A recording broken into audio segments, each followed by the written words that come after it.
जबरदस्त है, मेरा पाप दूर नहीं हुआ। अब दुखी मन से घर लौट रहा था, चलना चाहिए, घर लौट करके आ रहा है माताओं। तब तक जंगल का रास्ता है, जंगल के रास्ते में होकर के गुजर रहा था तो इसको एक चीख सुनाई दी। जंगल में एक महिला की इसने चीख सुनी। एक महिला चिल्ला रही है, बचाओ बचाओ, मेरी रक्षा करो, मुझे बचाओ। जंगल में होकर के गुजर रहा था, इसने जैसे महिला की चीख सुनी, कौन है, चला गया देखना चाहिए कौन है।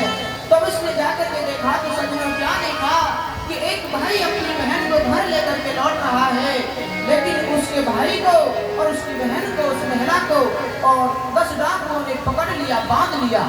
पेड़ से उसके भाई को बांध दिया है और एक पेड़ से उसकी बहन को बांध दिया है, और वो डाकू उसकी बहन के आभूषणों को उससे खींच रहे थे। और वही महिला, वही स्त्री चिल्ला रही है, बचाओ बचाओ, मेरी रक्षा करो।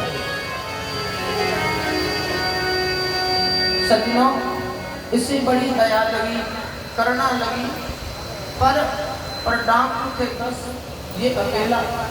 अब इसको बड़ा गुस्सा आया, मन में विचार करने लगा, फरसा पास में अभी देखता हूँ, इस बहन को बचाएं, इस बहन की रक्षा करें, अभी देखता हूँ। भरसा लेकर के उनको मारने के लिए चला, पर फिर मन में आया कि 70 के मारे तो अब तक घूम रहे हैं, 70 के मारे तो अब तक घूम रहे हैं, अब तक परेशान हैं, और ये 10 प्लस और बढ़ जाएंगे। नहीं, अब पाप नहीं करना चाहिए।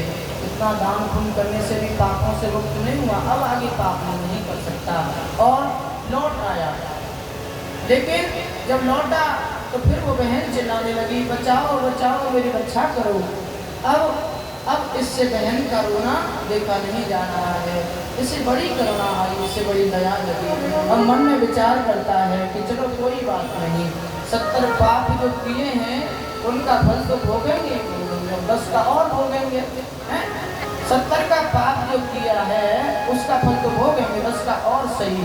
और इसने कहा जैसे 70 80 80 70 80 में कोई फर्क नहीं है, और अपने हाथ में फरसा लेकर के कूद पड़ा और 10 डाकुओं को इसने पेड़ से बांध दिया, मार डाला, और 10 डाकुओं को और मार करके इसने उस बहन को और उसके भाई को, दोनों को आपस में मिला दिया।